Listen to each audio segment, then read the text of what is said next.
এই যে পাশেই কারাগার, আমি ছিলাম এখানে 3টা বছর। ডাক্তার শফিকুর রহমান সাহেব 4 তলায় ছিলেন, আমরা ছিলাম, উনি 2 তলায় ছিলেন, আমরা ছিলাম 4 তলায়। ডক্টর সাথে 4 দিন ছিলাম। যে ব্যবহার আমি পেয়েছিলাম, ওনার যে আচরণ, ওনার যে আমল, ওনার যে অবস্থান, ওনার ইমানের আমলের, আমরা হাজারো আলেম ছিলাই ওই পর্যায়ে, আমরা এই জেনারেল মানুষের কাছে হেরে গেছি। ওনার এক একটা সেজদায় কেটে যেত 45 মিনিট, 1 ঘন্টা করি, আর 1 ঘন্টায় আমাদের 10 রাকাত নামাজ হয়ে যায়। আমার যতটুকু বিশ্বাস আমার মনের, আমার ইমানের এই অ্যাক্টিভিটিস এবং ইখলাসের কারণে আল্লাহ রাব্বুল আলামিন দলে দলে পালে পালে মানুষদেরকে ইসলামী আজ প্রবেশ করাচ্ছে। এটা যেন অব্যাহত থাকে। 5 তারিখের আগ পর্যন্ত মাত্র 20 ভাগ মানুষ চাইতো যে ইসলাম কায়েম হোক। এই 18-19 দিনের ব্যবধানে এখন প্রায় 35 ভাগের উপরে মানুষ অলরেডি চাচ্ছে যে দেশে ইসলাম দিয়ে, কোরআন দিয়ে দেশটা চলবে। আমরা তো দেখলাম এই 53 বছর, যদিও আমরা 33 বছর, আমার মুরব্বী যে বসে আছে, এই সমস্ত মানুষগুলো তো দেখেছে যে বাবা চালিয়েছে যে কেমন লাগে, না দেখে নাই? স্বামীও চালিয়েছিল, মানুষ দেখেছে। চাচা চালিয়েছে, জোর করে হোক আর যেভাবে হোক, তাও মানুষ দেখেছে। বউ চালাইলো, দেখলাম, অন্তত আমি দেখেছি। ভাবিও চালিয়েছিল, দেখেছিলাম। এখন শুধু দেখতে বাকি আছে যে এই কোরআন দিয়ে দেশ চললে কেমন দেখা যায়। এটা দিয়ে চালান, এই কারাগার লাগবে না। কারাগার লাগবে কোন কারণে? এটা দিয়ে চললে অপরাধ হলে যে সঙ্গে সঙ্গে বিচার হয়ে যাবে, অপরাধ শেষ। এখানে বছরের পরে বছর মানুষকে কারণে অকারণে আপনি আটকিয়ে বেকার কষ্ট দেবেন কোন কারণে? আমি যে সিঙ্গাড়ার উদাহরণ দিলাম, 100 জনের মাত্র 20 জন চায়, 80 জন মানুষ থাকার পরেও তাদেরটা পাস হয়নি।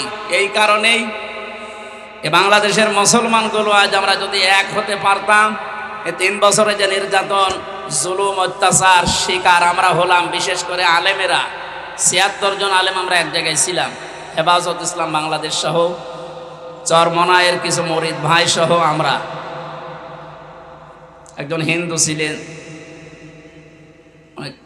জেলা, এই লোকটা আমার সামনে একটা মুসলমানকে, দাড়িওয়ালা মানুষকে, একটু মনে হয় কমান্ড মানে নাই, এই জন্যে লোক দিয়ে যেভাবে পিটিয়েছে,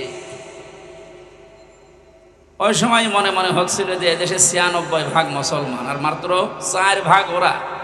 আর কিভাবে পেটটা কোনো খুব বেশি বড় জিনিস না, পানি ছিল না। একদিন একটু হইচই হচ্ছিল, ওই বাইরে যেতে নিষেধ করেছে, উনি একটু গিয়েছে। প্রত্যেকটা এরিয়া তো ভাগ ভাগ করা আছে, একটু বের হয়েছিল রাস্তায়, যেভাবে মারধর করলো, নিচতলায় নিয়ে আটক করিয়ে, আবার এই যে ডান্ডা বেড়ি দিয়ে, মানে সহ্যের বাইরে। এই অবস্থা তৈরি হয়েছিল শুধু আমাদের এই মতানৈক্যের কারণে।